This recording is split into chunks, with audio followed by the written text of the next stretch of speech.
Hey guys, it's Ray here, and you're listening to Interrupting Sports. This is Season 1, Episode 11, calling this Professional Female Athletes. That's right, this week all we're talking about is our good old female athletes who do not get enough representation, credit, praise, and money. We're going to dive into all of that today, but first off, if you're new to the show, welcome. Thank you for tuning in. And if you're a loyal listener, thank you for coming back. Great to have you here. To start off today's discussion, we're going to focus on EDI. As we know, Interrupting Sports, we are focused on inspiring and educating and promoting positive change. So, of course, we're starting with equity, diversity, and inclusion. So the one thing I wanted to talk about today is the difference in efforts from the women's professional leagues versus the men's professional leagues. So this is when we're looking at efforts such as the WNBA versus the NBA. We're also talking about the National Women's Hockey League, NWHL versus the NHL. The list goes on. In particular here, we're going to focus on basketball. So as talked about in previous episodes, we really focused on the fact that basketball has a big platform for promoting Black Lives Matter, diversity, and everything related to EDI. But in particular, it's time for us to give credit where credit is due. Because the WNBA here, that's their podium. They have continued for years on years to speak out unified on racial injustice. They were the first to wear their warm-up shirts with social injustice messaging. So I know we talked about after George Floyd how the Raptors stepped up and the rest of the NBA league followed with messaging on their jerseys, the team bus they had, and just increased efforts to support Black Lives Matter. But it's important to note that these efforts, the boycotting of the games, the messaging on the t-shirts, this all started with the WNBA. And nobody talks about it. So it's very important for us to recognize that women know what's up and that they're very much leaders in change. Now, when I say leaders in change, I'm not just talking about Black Lives Matter in the last year and a half in the pandemic era. I'm talking about years back. So we're going to now circle back to 2016. And we're going to look at the Minnesota Lynx, and that's a WNBA team. Because here you'll see where notably we have players who have really chosen to support the communities and fight for what's right, regardless of the circumstances that it puts them in as an athlete. So who are we talking about here? Well, we're talking about Maya Moore. Maya Moore is a former Minnesota Lynx player. And I'm mentioning her because she stepped away from the game entirely. And she did this in effort of overturning the wrongful conviction of Jonathan Irons. That on its own, regardless of me telling you the rest of the story, is something that deserves a round of applause. She took away her position as a notable athlete and said, you know what, my efforts can be better used elsewhere. Before leaving the game, she actually did use her platform as an athlete. So, for example, she wore custom shirts that read, "Change starts with us, justice and accountability," and really advocating for not only change for this case, but also developing a platform in support of justice. And she recognized that her position as an influential person, being a professional athlete, was the perfect platform for her to promote change and to support her fellow community. Now, the reason I'm mentioning the WNBA is because their platform to speak out on social injustice has promoted and propelled other leagues to follow, including the NBA. As I mentioned starting off this episode, the WNBA are the leaders when it comes to speaking out on racial injustice and leading EDI efforts.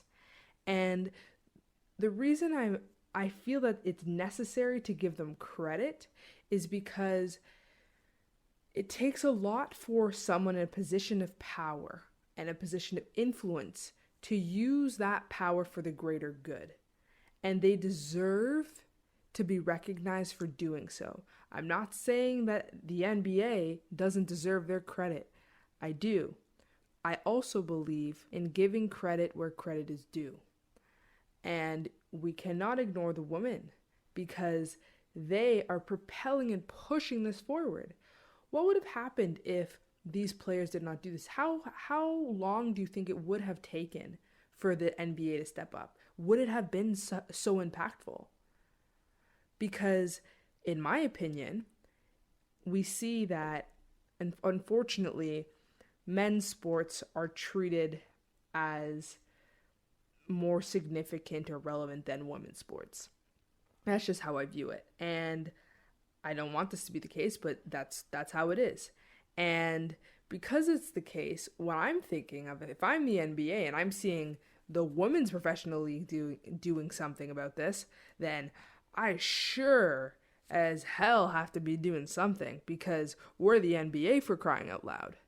So my opinion there is just the fact that I'm not trying to say the NBA was necessarily trying to, CYA, cover your you-know-what, but all I'm trying to say is notice the order. Notice who stepped up first and who followed. Leaders, no matter they're male, no matter they're female, deserve to be recognized for their leadership. And I'm here to recognize the WNBA and players like Maya Moore for their efforts in promoting social and racial justice. So I began to mention that, unfortunately, society views male sports as more significant and they're just more favored than female sports. And there's no question that there's a direct relationship between that belief and the media coverage of these sports. Women's sports don't receive, I can't even say not even half. That's honestly an overestimate because the truth is there's no broadcasting rights. You don't watch female sports other than the WNBA is probably the most fortunate of the leagues, but unless it's a world championship or something like the Olympics, you're not going to be seeing anything remotely close to equal coverage. And even the coverage that's there, the quality of the broadcasting is subpar. So I'm here right now to talk about how, despite not providing female athletes and professional female athletic leagues, namely, in this case, we're moving to hockey. We're going to talk about the NWHL here, the National Women's Hockey League, because you cannot, prior to COVID, watch an NWHL game unless you're live and you're there in person. And unfortunately, that's the case for many of these female sports and female teams.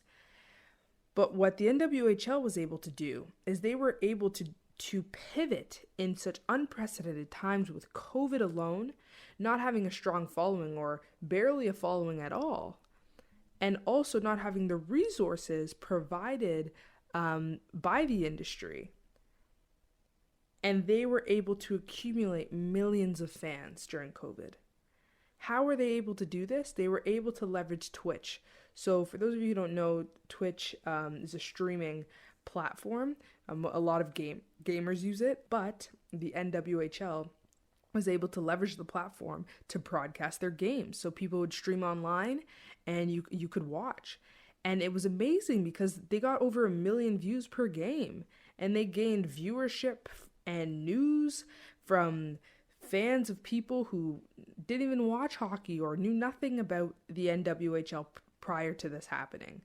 So it's a very great stepping stone for, one, female sports, female hockey, as well as just the consumption of media and the consumption of sports from a fan's perspective. because we know with COVID, all of this has shifted. So now using that alternative platform of saying, this is how I can consume media, and I can even do this in sports, and hey, now I have access to female sports, you're seeing another avenue for revenue generation, for accessibility, for recognition, for praise, and for evolution of the female sports industry. So I definitely have to give a round of applause to the NWHL. I can tell you from experience during COVID, like I hopped on to the NWHL and watched some games on Twitch, and I was not familiar with the Twitch platform prior to this. And even my brother, I would come upstairs and I would see him tuning into the games. I didn't even have to tell him it was on. He was already there. And that's something phenomenal to see, watch the game progress and the significance of its role in society. And that was amazing to see. So big credits to NWHL and of course supporting the Toronto Six. The Toronto Six is part of the NWHL. They were the newly formed team in Toronto this year. So it was great to watch them play, and I'm excited for more seasons to come. Before we dive into our last topic of this episode, I wanted to take a moment here and just give you guys the opportunity to follow us on Instagram at Interrupting Sports. And if you've got a question for the podcast, answer it on our Q&A on Mondays. We post on our story with a Q&A post, respond to that. Or DM us on Instagram anytime at Interrupting Sports. We love to hear about what you guys love about the podcast, questions you have about the podcast, where you want to see the show go. Always happy to hear from you guys. So follow us at Interrupting Sports on Instagram and leave us a question. Now we're saving the best for last year. What's the one thing I haven't talked about this whole time when we're debating women's sports and men's sports? Pay. Ding, ding, ding. Whoever guessed that, you got it. Pay in the women's sports versus the pay in men's sports is absolutely atrocious. It's disgusting. The gender gap is so unsettling. Did you know that male athletes, and I'm talking about in general, we're covering our bases when it comes to the types of sports here. We're including tournaments, we're including prizing. Overall, generally speaking, male athletes earn 15 to 100% more than women. I'm just so astounded by that. I have to say that again. Male athletes earn 15% to 100% more than female athletes. How does that make any sense? Simple. It doesn't. Nothing that a man is doing is more deserving than what the women are doing. They are both competing at the top level. They are professional athletes. They train day in, day out. They have the exact same qualifications to play as a pro. And yet, women cannot even make the amount of money necessary to support themselves and their families. Let me ask you this. When did becoming a pro athlete become a side gig? Because that's what it has to be for female athletes. If I'm a female athlete and I'm looking at, let's pick a sport here. Look at soccer. MLS versus the NWSL, right? MLS, we're obviously talking about the men, and National Women's Soccer League is the NWSL. So if we're talking about MLS, on average, you're looking at players making just over $400K on average. And we're not talking about the crazy players here who we know are making millions and millions and millions of dollars. But just on average, they're making well over $400K. For women, you're looking at about an average of $35K. 35, under $40K as a professional athlete. That is absolutely ridiculous. And not just in the fact that it is sexist, but that the amount is so low that you can't even support yourself. Any person pro athlete, entertainer at a professional level making that amount of money is a slap in the face. Now, why does this gap exist? So when we're talking about pay, there's a lot here, right? It's sexism in sport. It's differential treatment. It also goes back to precedent. It also goes back to media coverage, broadcasting, and that has led to unfair treatment. So the argument, quote unquote, and I say argument because this is how everybody CYAs cover their own you know what. In order for that to happen, what they do is they argue that because there's not so much of a following, there's less media coverage, and then there's less money in the leagues and less money in the industry, so they're paid less. Okay, this is what I have to say. Of course, if you have a smaller industry, there's going to be less money. Agreed. Regardless of how much money there should be enough so that you can support your athletes so that they have enough money to live on. Meanwhile, the men are out here on a whole other type of social class at the average level. And that's what's not okay. It's because this disparity isn't justified. It's differential treatment based on gender, which is sexism and unfair. And so that is something that really needs to change, because how are we supposed to promote female sports when you're essentially saying that it's a dead industry, there's no money in it?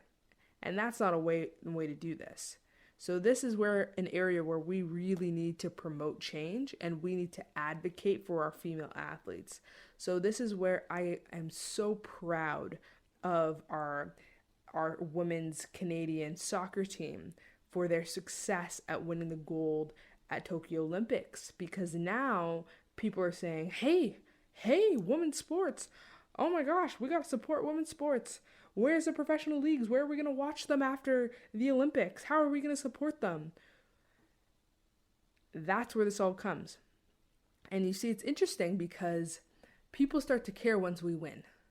Had we not won, none of this would be a topic of conversation.